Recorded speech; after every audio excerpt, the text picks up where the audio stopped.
All right, so let's get into this presentation here. So March is Ladder Safety Month, but Louisville Ladder is obviously focused on employee safety, improving productivity, and OSHA compliance year-round. So Tom, can you tell us, why does ladder safety matter to Grainger customers?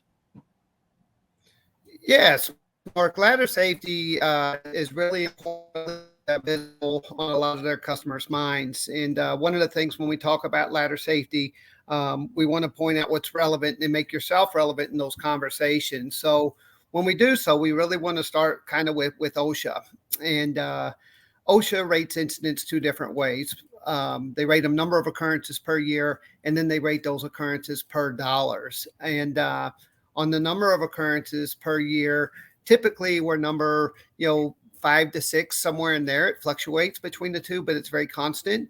And then on the dollar per year, we're always in the top 5, with the average claim being $80,000. And these figures come from the Department of Labor and Statistics. So it's not subject to just Louisville, it's subject to the category. So with that being said, it's high visibility and high frequency. So you're going to be able to make yourself relevant in regards to your conversations when you have it. So in regards to the safety, it's really a 3-prong approach, Mark. I'm going to call it an acronym, TIA, TIA, meaning train, inspect, and assess.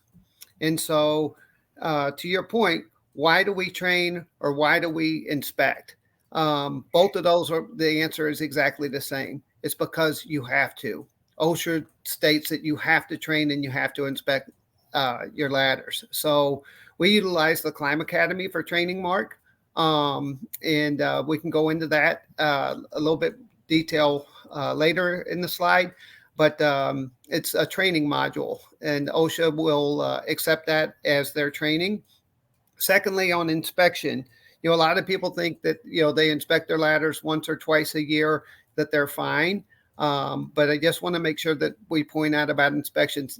OSHA requires that you inspect that ladder prior to every use. As a matter of fact, when we do ladder inspections ourselves, we won't tag a ladder good. We will certainly tag them out of service if it's missing a label or something along those lines, but we will never tag one as being good, because if somebody goes to use that ladder and they see a good tag on it, there's a good chance they're going to forego their own inspection and not look at that ladder. So kind of a worded answer, but it gets you there.